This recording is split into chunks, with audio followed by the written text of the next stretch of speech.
Hi everybody. Our today's topic is fertilization in flowering plant. Before starting the video, please like and subscribe my channel and also press the bell icon. So we start with the fertilization. What is fertilization? So fertilization is the fusion of male and female gamete. When the male gamete fuses with the female gamete, that process is called as fertilization.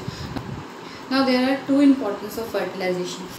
First, it will bring variation, and second, it will help to maintain the number of chromosomes constant in the next generation. So it is the importance of fertilization. Now we start with the fertilization in the flowering plant. तो flowering plant में fertilisation कैसे होता है? तो fertilisation के पहले pre fertilization event होता है and that is called as pollination. So fertilization is followed by a compatible pollination. Means when the pollination is compatible, then only the fertilization will occur, otherwise it will not occur. So what is compatible pollination? तो सबसे पहले हम pollination देखेंगे. What is pollination? Pollination is the lending of pollen grain to the stigma of carpel or pistil. This is the structure of carpel or pistil and this is the stigma part. When the pollen grain will land on the stigma, this process is called as pollination. Now we come to the compatible pollination. अब हमें देखना है कि what is compatible pollination. Pollination तो हो गया कि pollen grain जब stigma पे आया, that is pollination. But compatible क्या है? On the same time एक से ज़्यादा pollen grain जो होते हैं it can come on the stigma.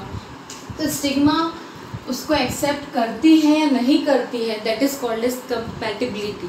अब जैसे यहाँ पे पॉलिनेशन होगा तो ऐसा भी हो सकता है कि more than one type of the pollen grains are landing and more than one number of pollen grains are landing. तो यहाँ पर चेकिंग होगी कि which pollen grain should form the pollen tube. As the pollen grain will land on the stigma, it will absorb water, it will swell up. As a result, it will release some recognition factor so that the stigma and pollen will interact. If this interaction is compatible, then the intine will form pollen tube and that pollen tube will come out with the germ pore of the exine. Sugary substance which is present on the stigma, that sugary substance is chemically mucopolysaccharide. It also has free amino acids, so it will help in the formation of pollen tube. One very important thing for the formation of pollen tube, boron and pectinase enzymes are very important.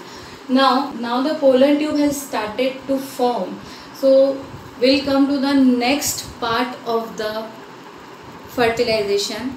Now we are done with the compatible pollination. Now we'll come to the next part, that is germination of pollen tube. As a result of compatible pollination, the pollen tube will be formed. So now we discuss the second heading, that is germination of the pollen tube. So now we start with the germination of the pollen tube. After the compatible pollination, now the pollen tube will be germinated. मैंने इसके पहले बोला कि intine जो होता है it will form pollen tube and that will come out with the help of the germ pore of the exine. Then the sugary substance which is present on the stigma will favor that process. तो जो pollen tube बनेगी, it will start to come inside and then the formation of the pollen tube will occur. If the fertilization is occurring by the formation of pollen tube, then it is called as siphonogamy. It is very important, siphonogamy.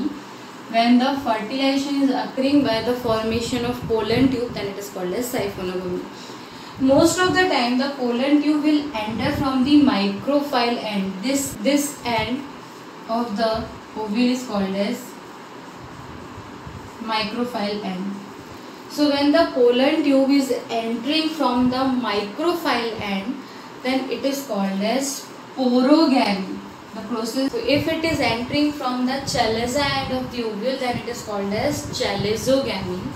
And if it is entering from the integument part, suppose if it enters from the integument part or from it is called as mesogamy.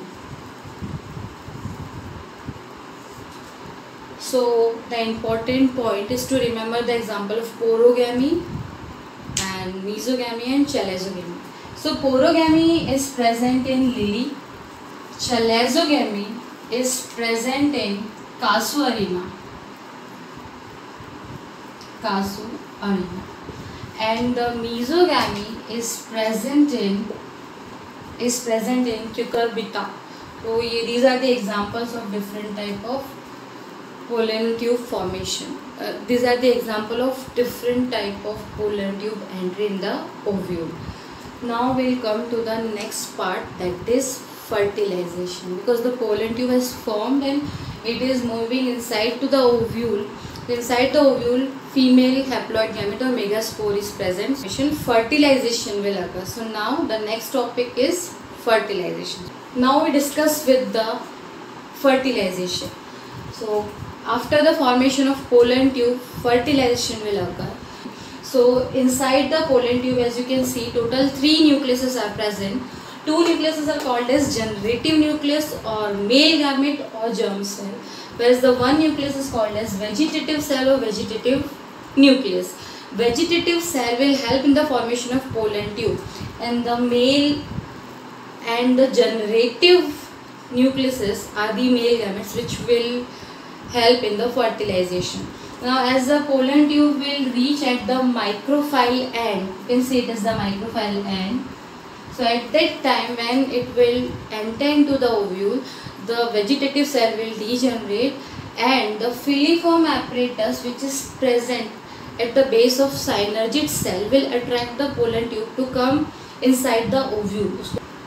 जैसे ही pollen tube will enter inside the embryo sac, inside the ovule embryo sac is present, तो जैसे वो embryo sac में आएगा, पहली वाली synergid cell degenerate हो जाएगी, and as the content which is present inside the pollen tube will come in the contact with the embryo sac, then synergid too will be degenerated.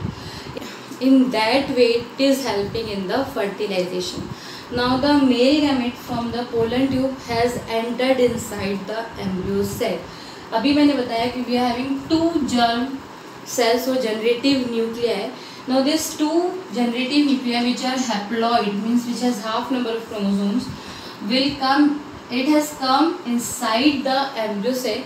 Now one will fuse, one of the male gamete will fuse with the egg cell and it will form 2 eggs. The male gamete which will fuse with the egg cell of the egg apparatus will form zygote, and the second haploid gamete will fuse with the secondary nuclei and it will form a triploid nuclei, 3 eggs. That is called as triple fusion. So understood? Out of 2 male gametes, 1 haploid gamete will fuse with egg cell. With egg cell, it will form a diploid zygote. Egg cell से fuse हो रहा है, it is forming a diploid zygote, and the second is fusing with the secondary nuclei and it is forming secondary nuclei and it is forming PEN, primary endosperm nucleus, which is triploid. So at a single time 2 fertilizations are occurring. That's why it is called as double fertilization. And the PEN is triploid. That's why it is also called as triple fusion. That's why the process is called as double fertilization and triple fusion. So after the fertilization, you can say the zygote has formed. The PEN later it will form endosperm, which will help in the development of the zygote. So that we will discuss in the post fertilization event. Thank you.